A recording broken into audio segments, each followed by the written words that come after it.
Muy estimados asistentes, muy distinguidos panelistas,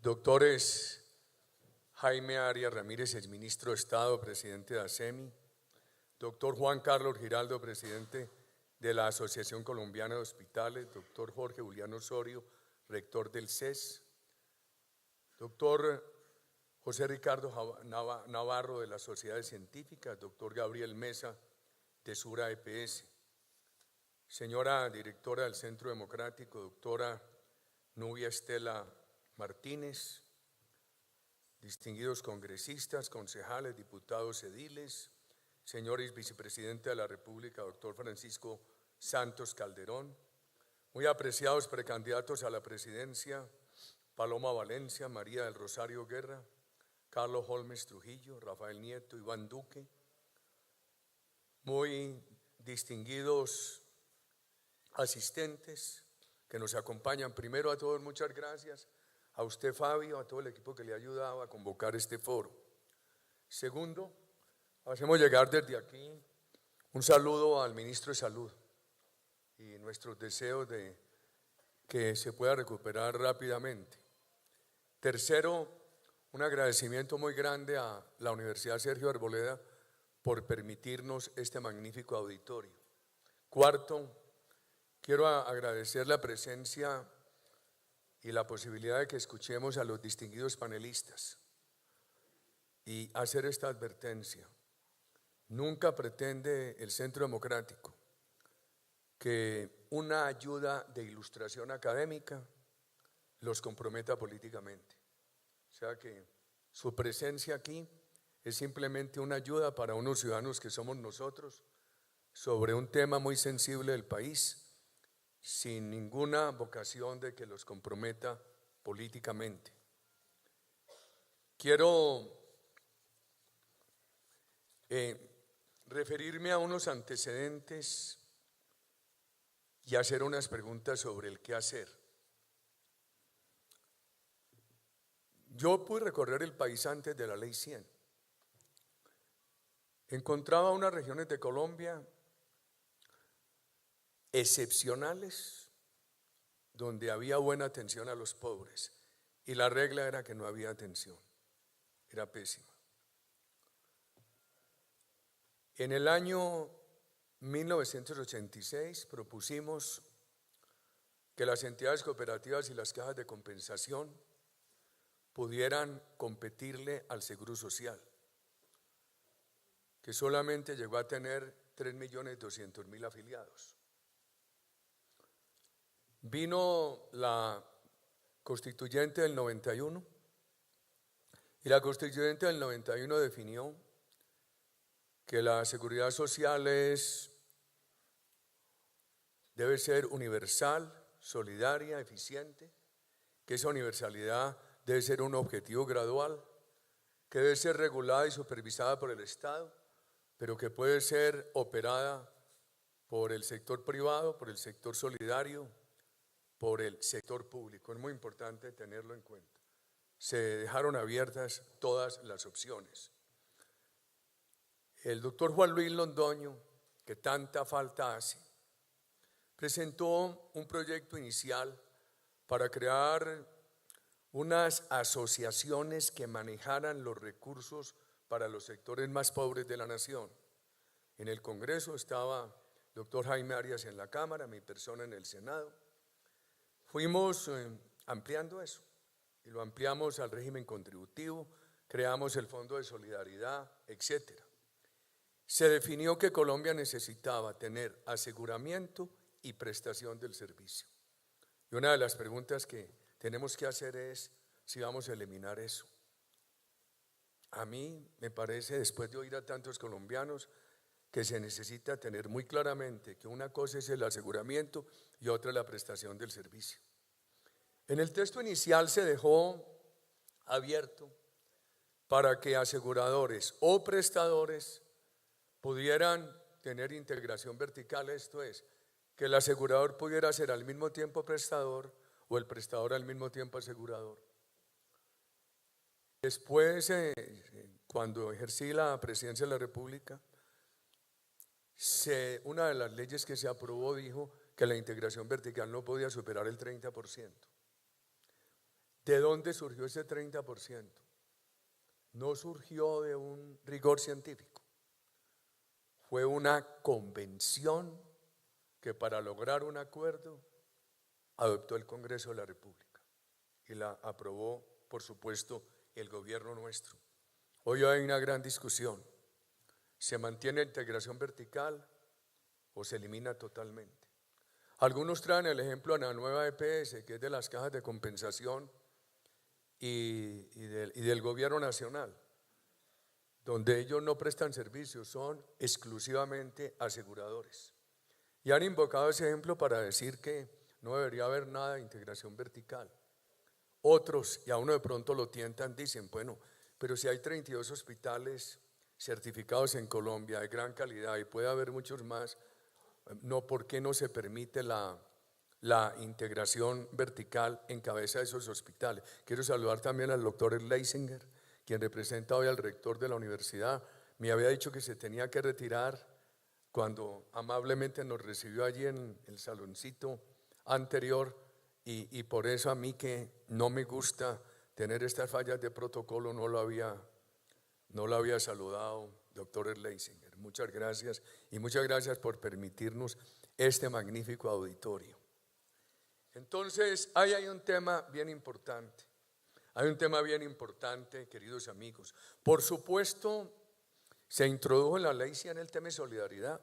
Algunos dicen que copiaron lo de Chile. No, en Chile cada persona, independientemente de su nivel económico, pagaba, le daban los servicios que pudiera comprar.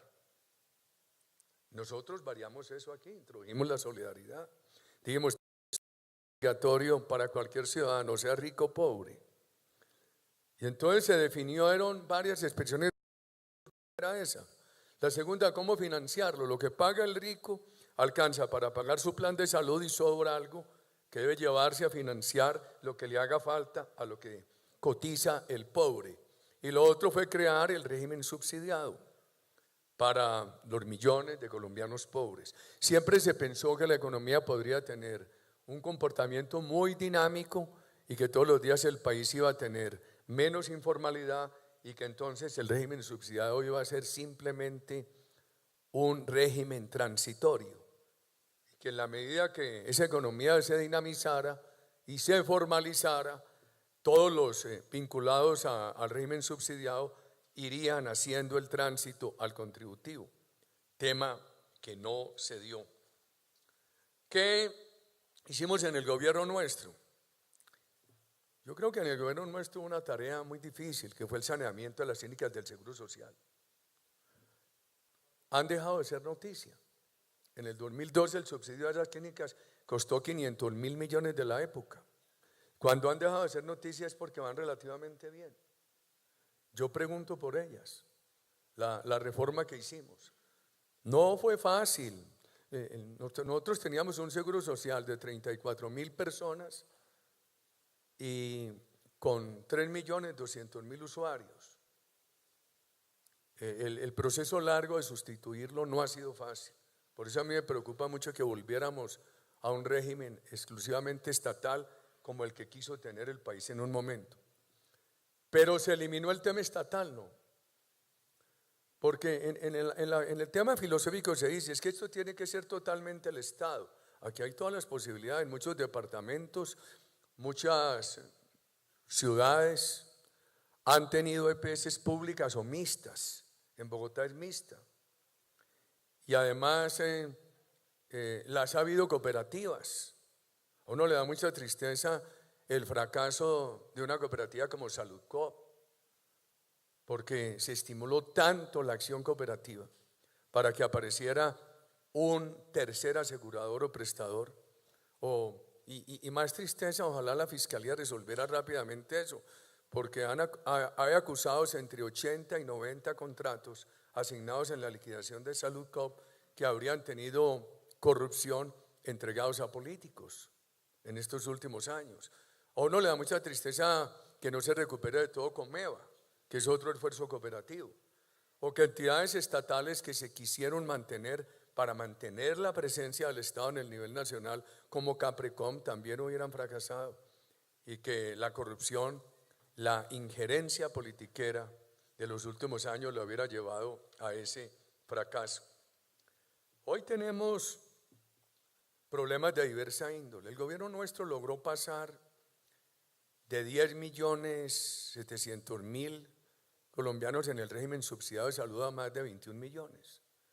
Es un país que, si se le suma el régimen subsidiado más el contributivo y algunos regímenes especiales, está llegando casi que al 100% de cobertura.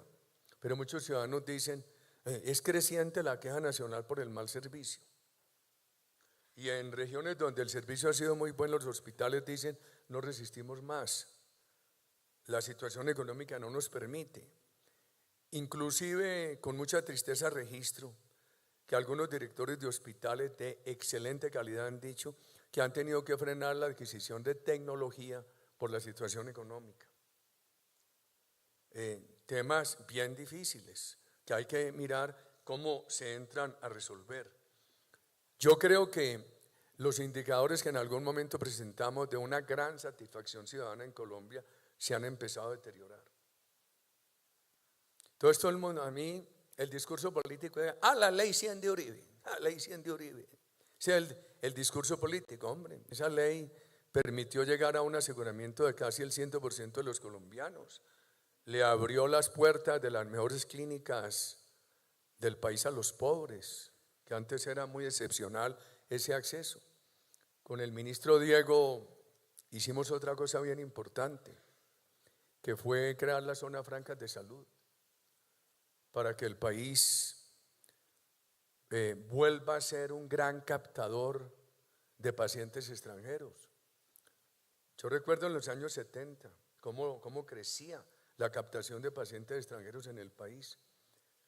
Los ahuyentaron no por la calidad de los servicios, la calidad de los servicios en Colombia es muy bien reconocida internacionalmente y las tarifas son muy competitivas.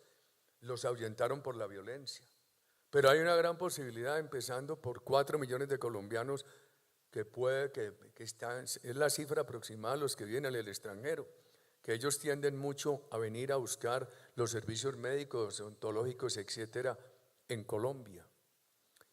Si yo miro retroactivamente ese gobierno nuestro, creo que hubo una falla con la libertad de medios de precios de medicamentos, que en alguna forma la ha corregido el doctor Alejandro Gaviria. Nosotros empezamos a corregirla, pero no fue suficiente. Cuando exigimos que para algunos medicamentos de enfermedades de alto costo no se pudiera fijar un precio mayor, por ejemplo, al que ese momento existía en Ecuador.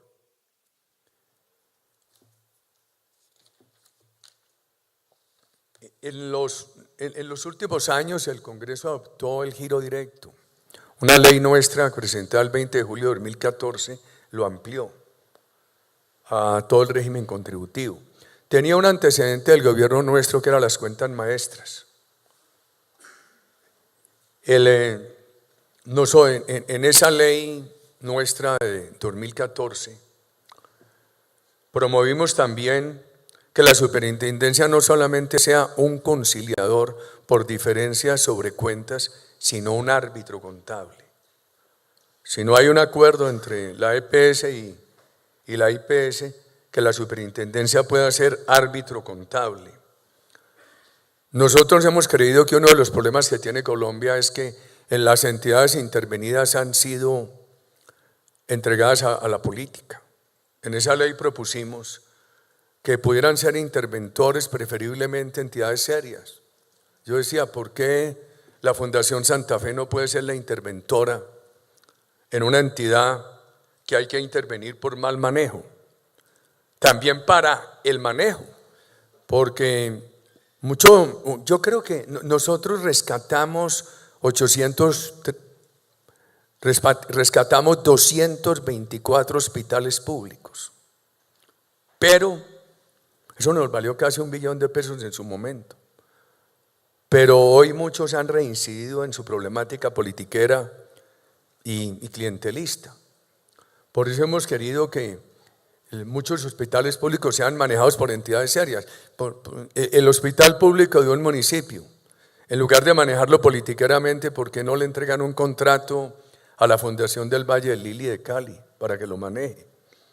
Entonces algunos dicen, viene entonces el discurso ahí cargado ideológicamente entre estatismo y sector privado. No, este modelo está abierto a que todos participen. Yo creo que lo que hay que buscar también es mucha eficiencia, como otra cosa que se hizo. El doctor Francisco Santos y la doctora Alicia Arango lo recuerdan porque estuvieron en esos debates. Cuando nosotros liquidamos el hospital de Pereira y el de Popayán, pero lo revivimos. Se hizo un acuerdo con la Asociación de Trabajadores y con los sindicatos, aquí también está el viceministro Cuervo, para que hubiera unos acuerdos sindicales de manejo. Y eso funcionó bien. Yo he creído mucho en el sindicalismo de participación, en el sindicalismo con sentido gerencial. Entonces, en lugar de hacer tercerización con entidades ajenas al hospital, que se hiciera con la propia organización de los trabajadores, acuerdos con ellos. Yo tengo la memoria de esos dos casos, el hospital de Pereira y el hospital de Popayán, donde eso funcionó muy bien. Nosotros creemos que todo eso se necesita hoy. Algo que logramos en nuestra ley, y nos ayudaron el doctor Juan Carlos Giraldo, el doctor Jaime Arias, es que los créditos en favor de los hospitales pasaran a la primera categoría de los créditos privilegiados. Eso está hoy en la ley, en la ley reciente nuestra que se presentó en 2014. Esto es, una entidad en liquidación, antes que pagarle a los otros acreedores, tiene que pagar su deuda con los hospitales. Y de lo poco que pudimos introducir nosotros en la última reforma tributaria, a la cual nos opusimos, fue esto: que las entidades de salud, aquellas que pagan impuesto de renta, que no son todas, puedan descontar del impuesto de renta la deuda que tengan, los créditos que tengan frente a entidades en liquidación. Que Saludcop me debe tanto y no me ha pagado, que Caprecon me debe tanto y no me ha pagado, que eso lo puedan descontar de los impuestos liquidados. Y después, cuando les paguen, le devuelven eso al Estado. En la última edición presupuestal no pudimos tener éxito en una propuesta nuestra que decía que los recursos para los créditos de liquidez que ha dado el gobierno se puedan también utilizar para garantías, porque mucho hospital dice: nada gano con los créditos de liquidez que nos han ofrecido, que necesitan un banco de primer piso, porque no somos sujetos de crédito. Entonces, por eso propusimos que parte de ese dinero se llevara a garantías. Hay que preguntarnos qué hacer, tener mucha claridad sobre el aseguramiento y la prestación.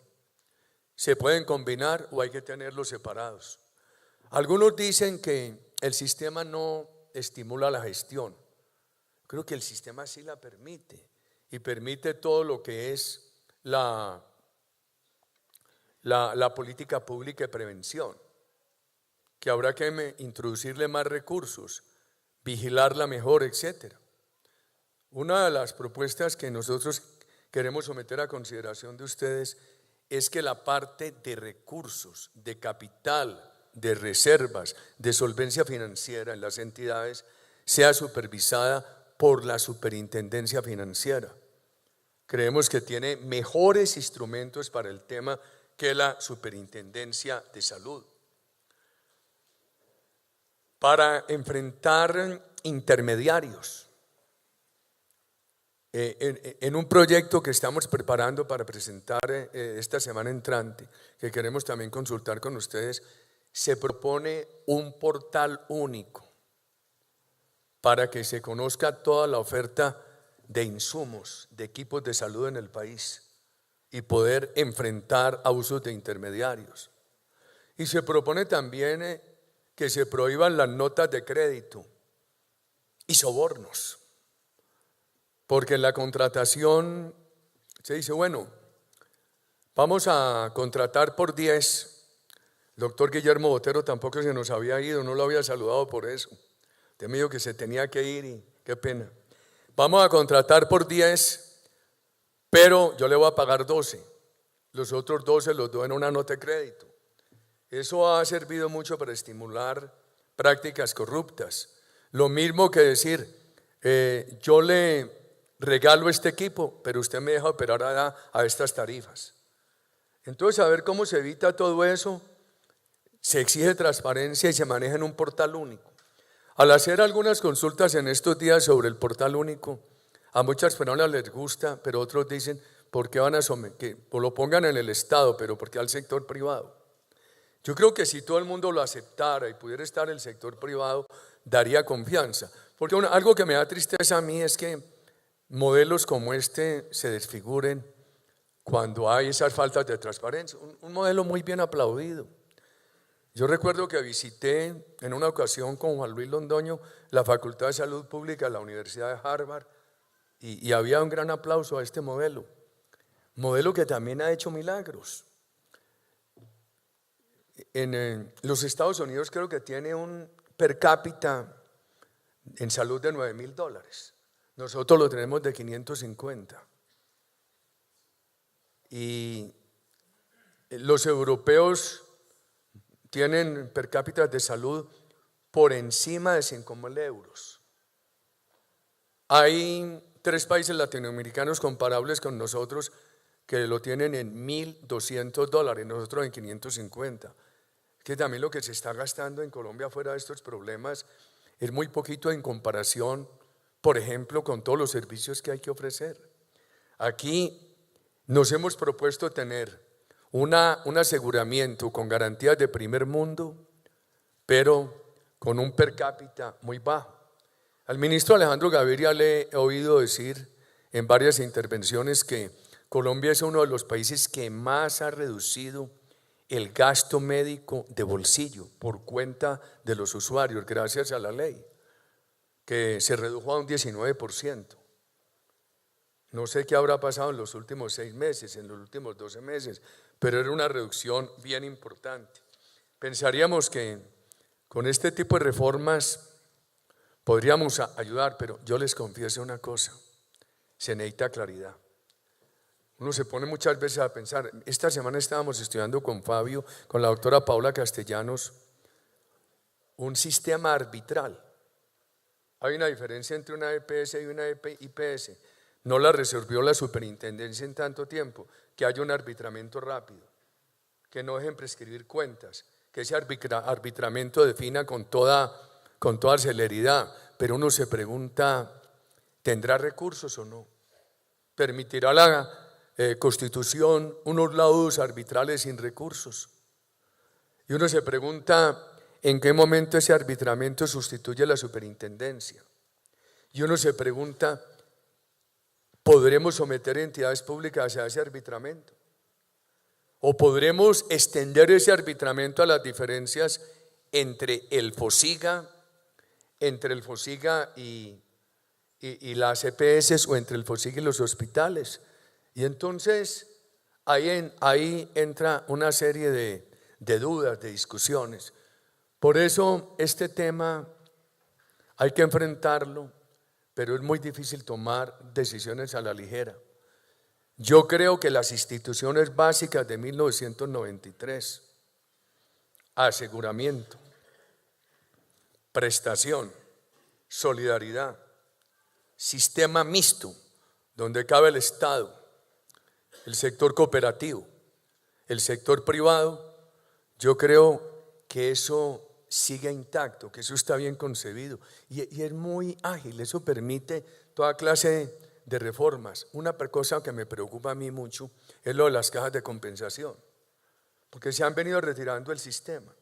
Si este país tuvo alguna concepción bien importante, fue la de las cajas de compensación.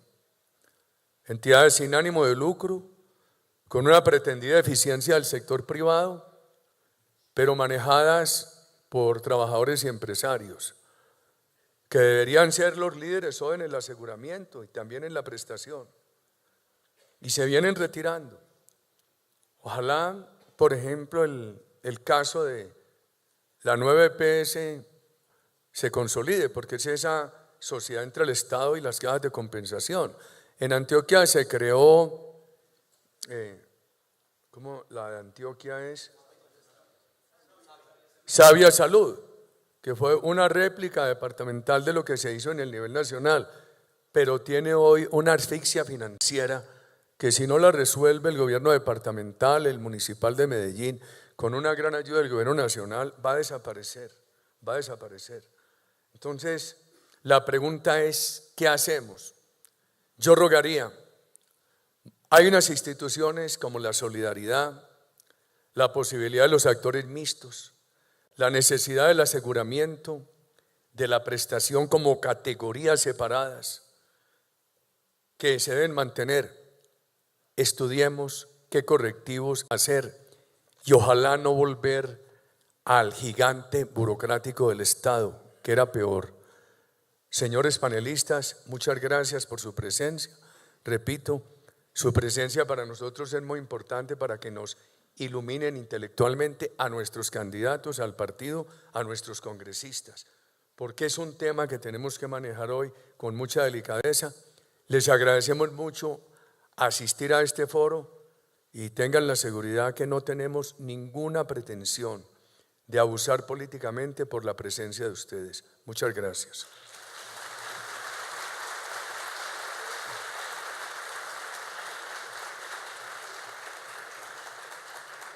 Agradecemos la intervención del señor expresidente y senador Álvaro Uribe Vélez. Ahora procedemos al